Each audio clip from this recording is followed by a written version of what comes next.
On this episode of the People of Pearland podcast. Play the Jeopardy music. That's me making that sound. That could be edited out. Oh no, that's our intro Hopefully. now. There you go. Stay tuned for more. 1, 2, 3. We don't have to do clap break this time. I know. No cameras this time. Fantastic. You lucked out.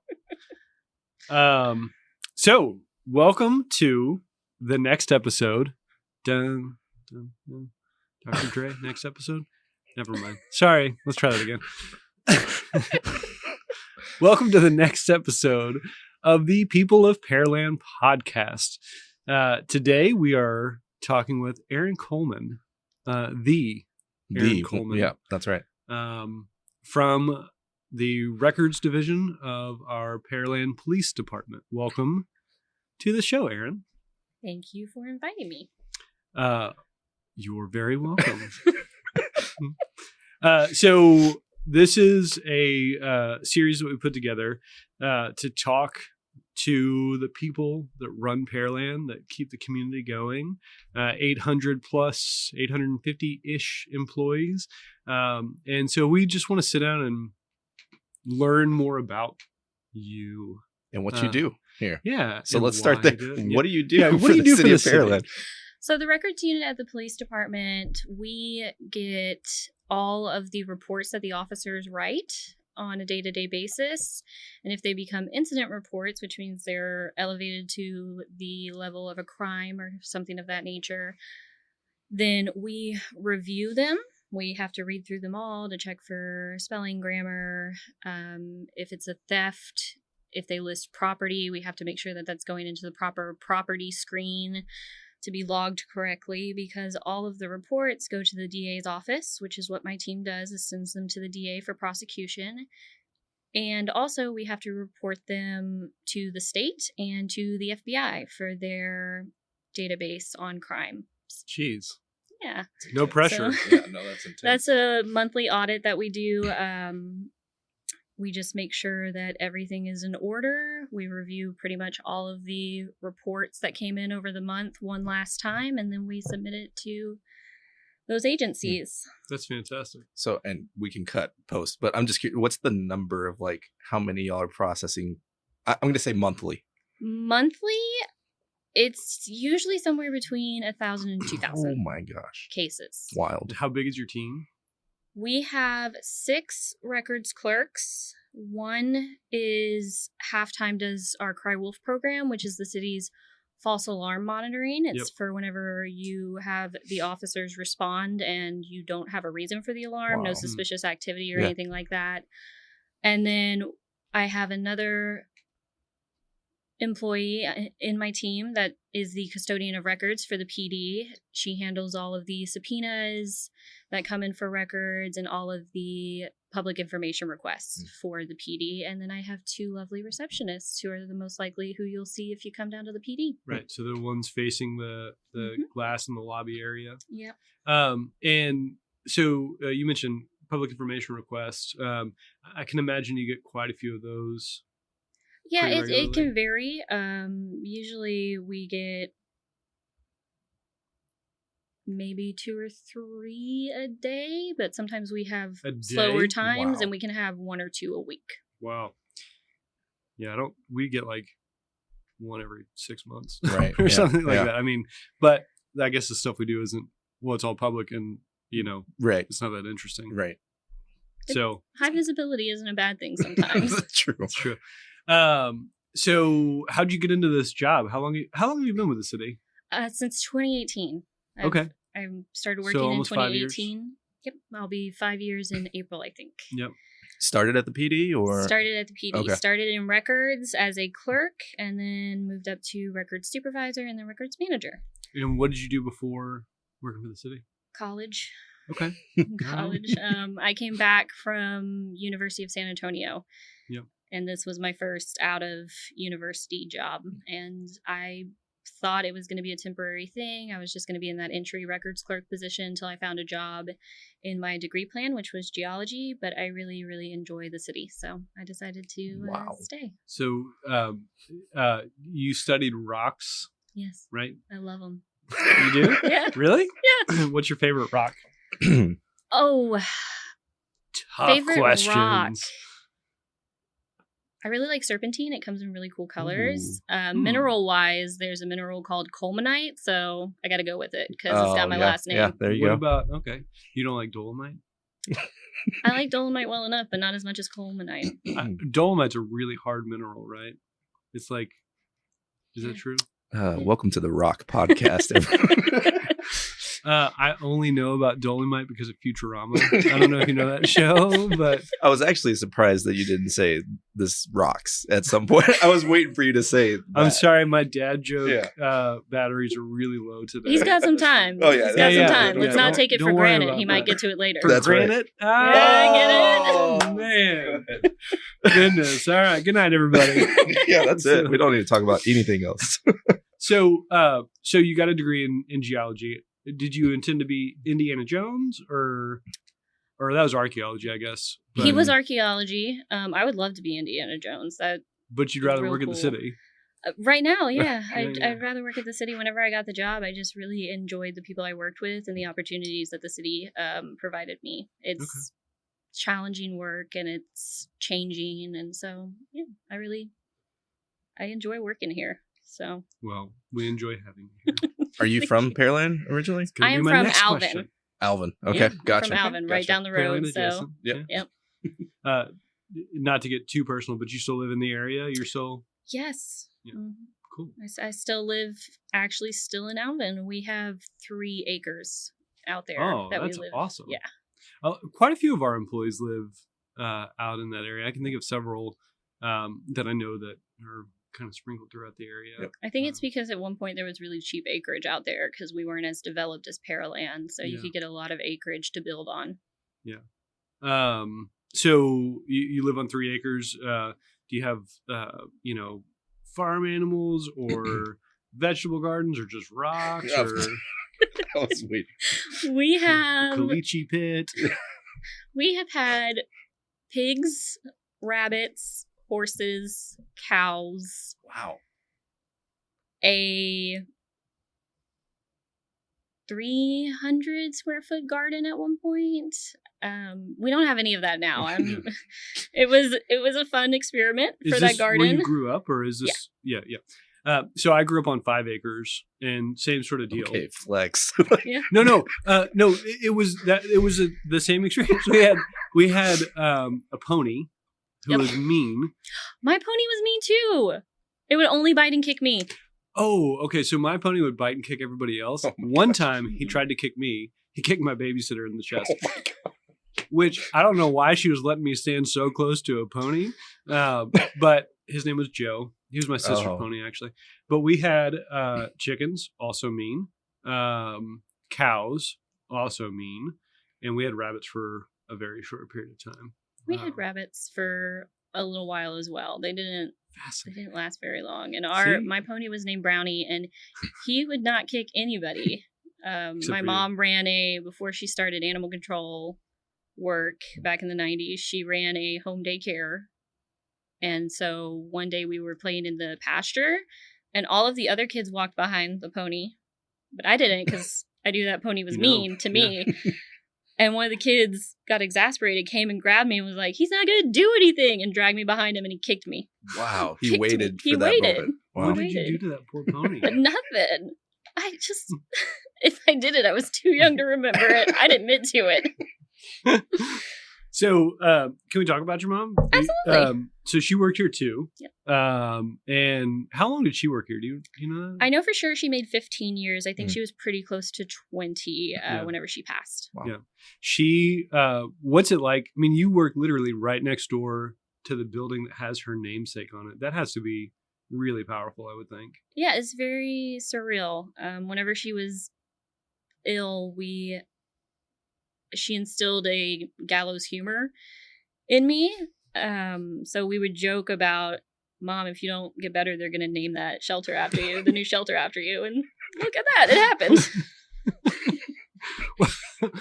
That's that's I mean, it's good to be able to smile and laugh about things like that.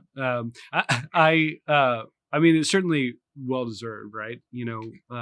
She did so much for the city as a whole, but especially animal control and all the work that she did. So for those in the listening audience, Sherry Coleman was over the animal control division, which is actually part of the police department now. Yes. So Erin and Sherry got to work together in the same department for a period of time until her passing in 2019. Late 2019, October. And now the brand new Animal Control or Animal Services and Adoption Center is named the Sherry D. Coleman Animal Services and Adoption Center. And it is a fantastic facility. So apparently people go see it and adopt a dog or a cat or something along those lines.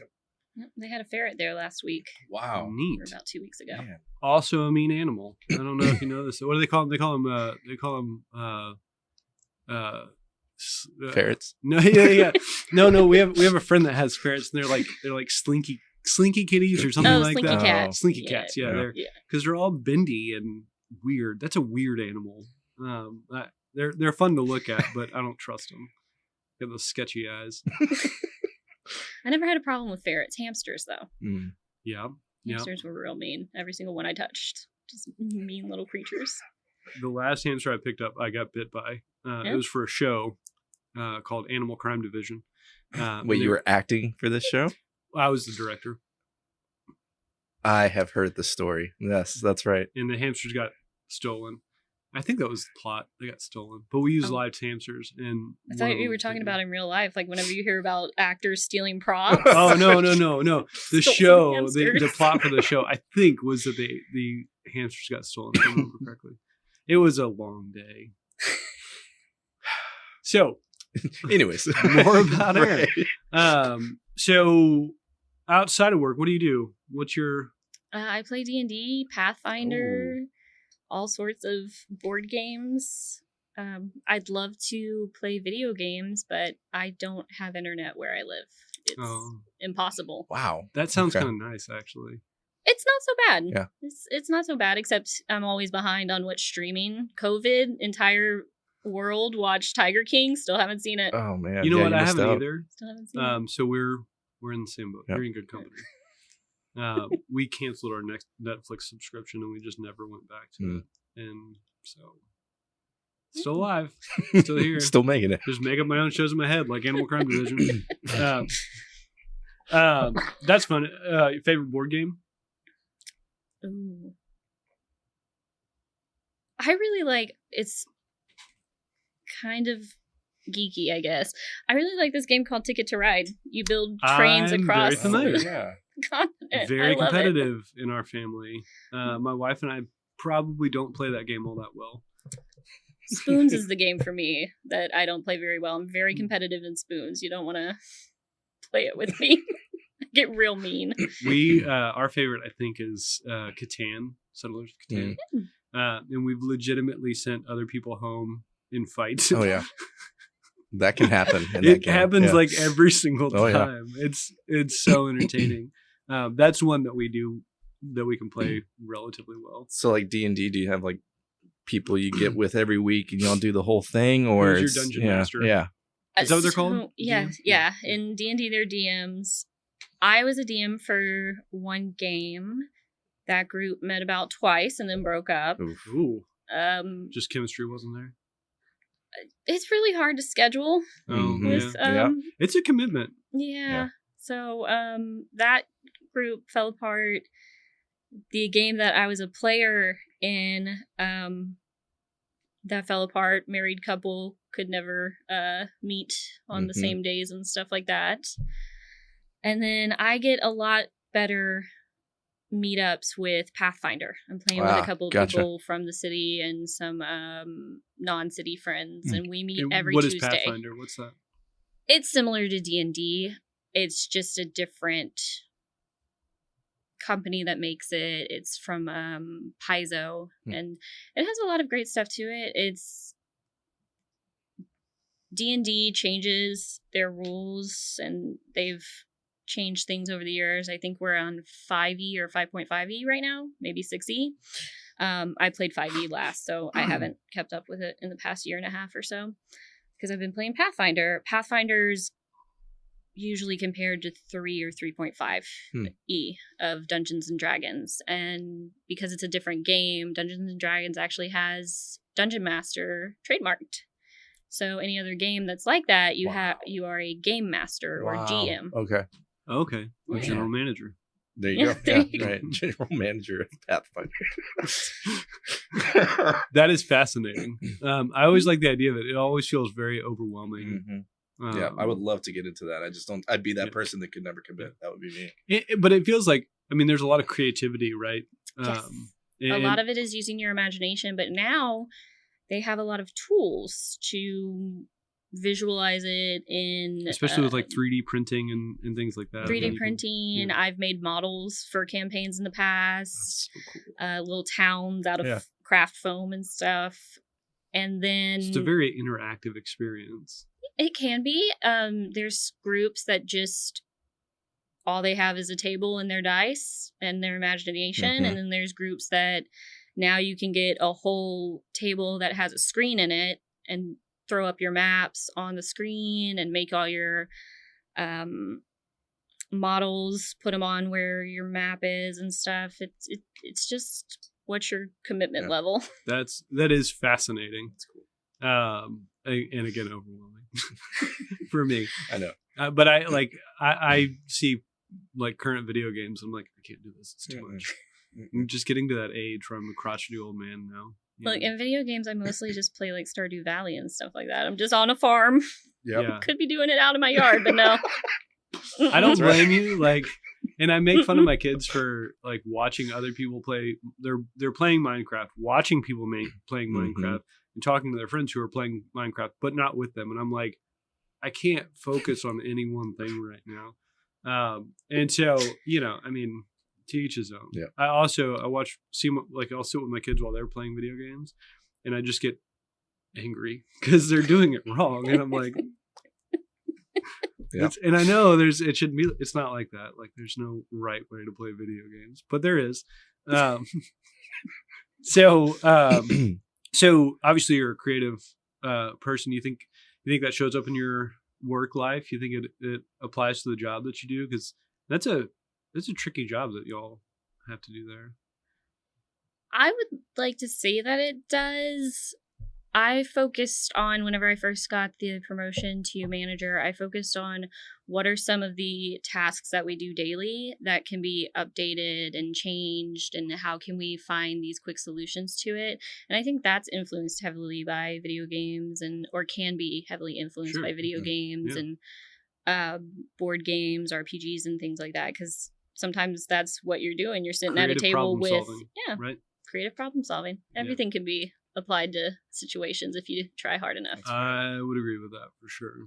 And we didn't even mention, right? Not only do you do records management in the police department, but in times of emergency, you're our de facto call center, right? Yes, we are the call center for natural disasters, usually. In an area where we've gotten to do a lot of developing and fine-tuning and figuring out what works. And yes, we actually work very closely with your JIC, right? Joint Information Center. That's right. Yep. And that has been working out much better than I think it did in the past, because I don't think that we used to communicate between the call center and the JIC. So that's just been working out fabulously. But and it's a fascinating setup because, if you look at the traditional structure of an emergency based on the ICS, the Incident Command System structure, the call center and the Joint Information Center, they're kind of there, but they're not like plugged into any one of the predefined elements, like planning or logistics. They're they're important. They're essential services, but they just kind of sit out there on their own. And so the work that we've done to connect the dots between those two things, make sure that we're sharing information back and front, and making sure that people know the right phone number to call, and that they're getting your people on the on the round robin, making sure that IT has all that stuff connected.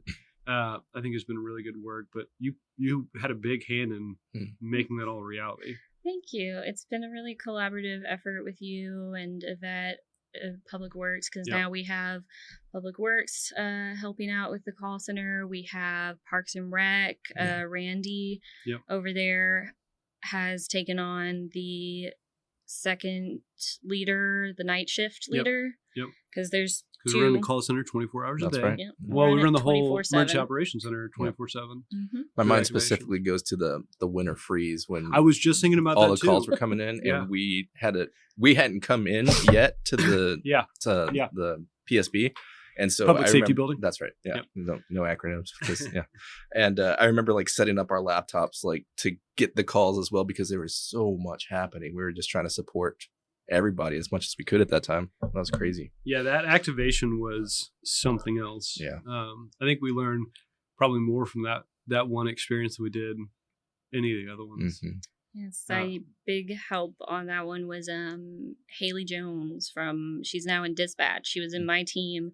She was pretty much the only person from my team who could get in the day that they activated us. Mm-hmm. And that was her last week of training, actually, with the city as a whole. Wow, and her and y'all and the people who were able to get in so quickly just held down the fort so well. Yeah. So you mentioned Haley went from your group to dispatch. Does that happen a lot? Is that? Yeah, that happens pretty frequently in the PD. I think a couple of the animal control officers are applying for dispatch right now, or just going to dispatch, and sometimes the dispatchers or the jailers end up as officers. So cool. Staying in the organization, that's cool. It seems like there's a lot of that, right? And maybe more in PD than other places, because it's a large department overall, and seems like there are so many different opportunities and so many. I don't know what they call it, non-uniform versus uniform positions, or sworn versus. I think the current verbiage is professional staff and then sworn staff. That makes sense. That makes sense. Yeah. I was going to say unprofessional, but obviously that doesn't. But it's fascinating because, as a citizen, you think of PD and you just think of the guy who is on the street, right? You don't think about the person who gets the records and has to pretty much copyright everything that they're, writing down at the moment and then sending that off. That's interesting. Well, we have Miss Judy Hale, who's been with the city for 38 years. Yeah. She remembers whenever they were having to literally type the handwritten reports into the system type them onto carbon paper and keep the records. Do you still have those records? Yes. Wow. Yes. Police records have some of the longest state retentions, 75 years to forever. What? Yeah. Oh my gosh. Because we deal with murders and stuff like that. Yeah, so it's we have to hold on to those for So for that stuff, forever. Like y'all have the physical of it, or y'all like convert it to you have to hold on to the physical? Yep. That's crazy. And then I'm sure a lot of it has been digitized. But still, it sounds like not really. Well, but all the stuff you have now. All the stuff we have from early 2000s to now is digitized. Everything prior to that is paper. Wow, that's crazy. That's unreal. And I'm sure you could find, it's all very well organized and we've had PIRs come in where somebody was asking for an arrest that happened in 1975 that we've found. That's amazing. That's impressive. Yeah, I kind of want to submit some PIRs now. Not that I want to create more work. You come over, curious. I'll show you the archive. No PIR required. Yeah, I think that's one of the things we talk about this a lot. And I was actually thinking about this just today, but everything we do is so visible, right, and so public, and certainly anybody can go in and submit an information request, a public information request, PIR, and get anything, right? Obviously, some things get redacted to protect personally identifiable information, things like that. But generally speaking, anything and everything about the city, and not just in PD, but everywhere, is public information. Right. And we've always tried to strive towards, that holistic transparency to reinforce the trust in the government, but also to prevent people from having to go through the process of submitting PIRs, right? Sometimes it's necessary. Sometimes you got to, define the parameters, yada, yada, yada. But yeah, the police records are kept pretty much under lock and key with those PIR exceptions. Not even the officers can get into the records department. That makes sense. So we have just these giant information. rollers. I could show you all of the rollers, but not the records themselves. Yeah. Right. Yeah. But no, we're pretty lock and key. But whenever PIRs come in, we try to respond as quickly as possible. Public information requests, no acronyms. There it is. Yeah. we all do it. We do. We get in the habit, and it does save time for sure. But we always joke about it. That, we know the acronyms. I know.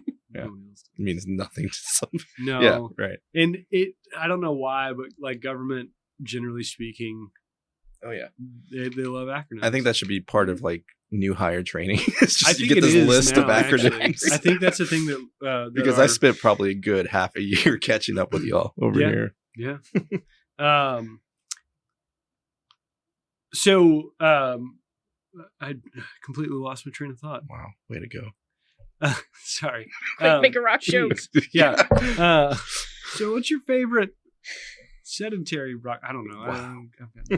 Wow. Do you have any rock jokes?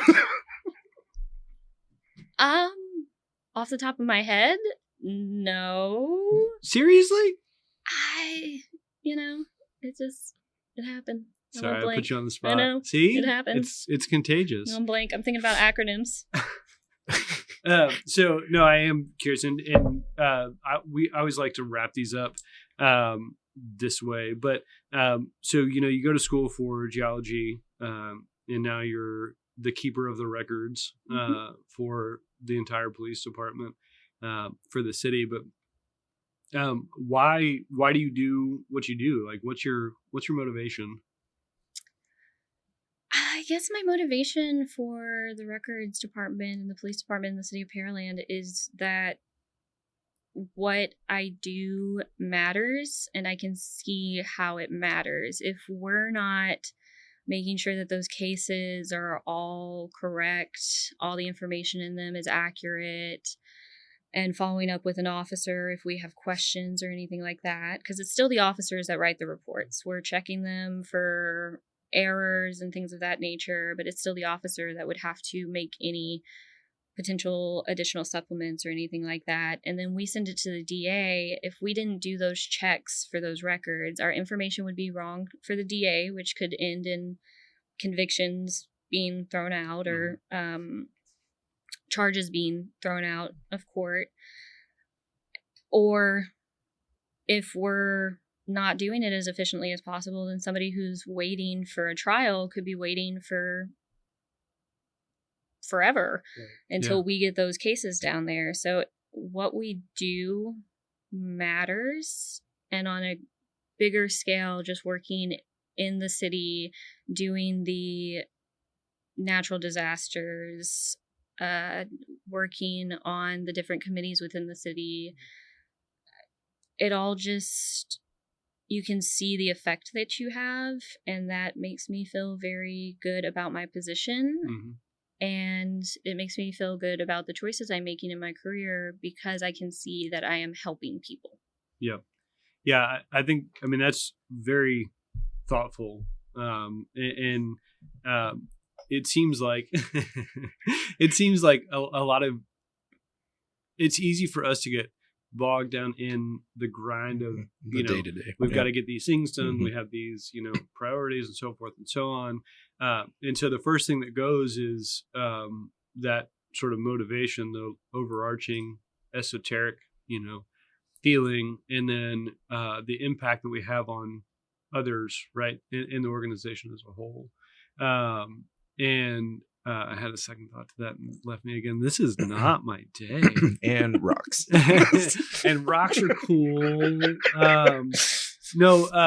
But you mentioned, all the things that show. I should have mentioned too that you're a member of the executive leadership team, which is a completely different thing than your day-to-day job. But certainly a valuable experience and something that's helping shape and drive the organization. And I remember what my second point was. It was related to that. My experience, so I started here in 2018 as well.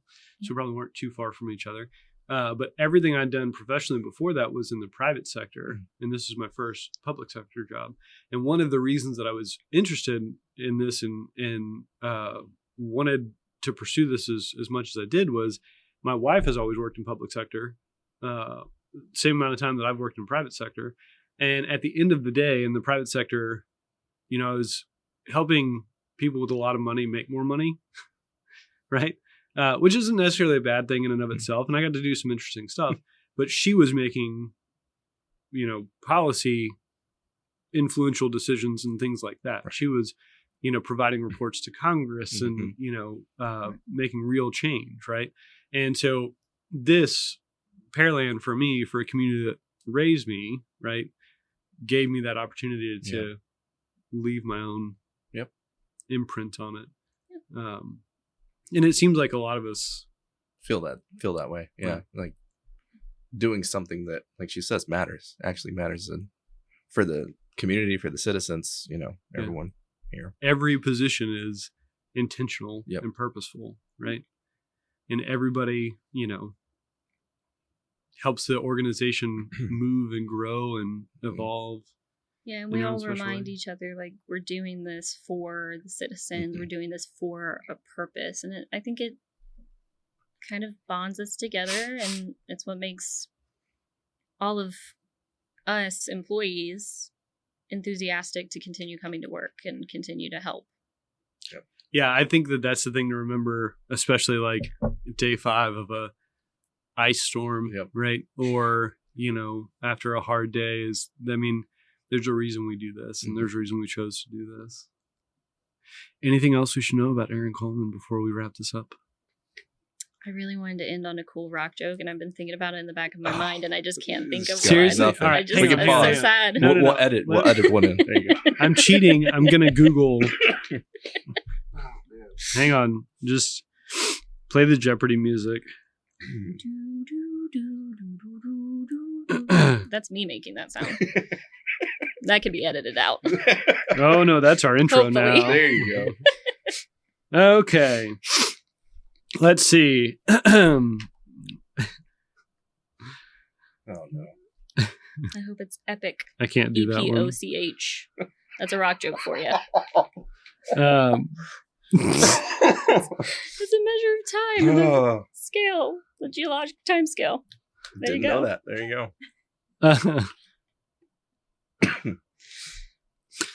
go. My wife told me she was thinking about selling Egyptian rocks. Have you heard of these? No. Yeah, I think it sounds like a pyramid scheme.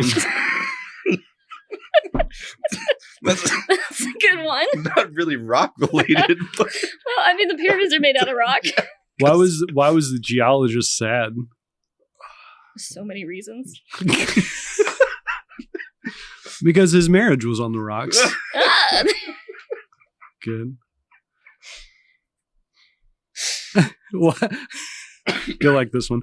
Why was the sedimentary rock collection so cheap? Why? Because it was on shale. All right. And we're done. Good night, everybody. Good night, everybody. We'll be here all week. Thank you, Erin, for joining us. Yes, thank you so much. That was awesome.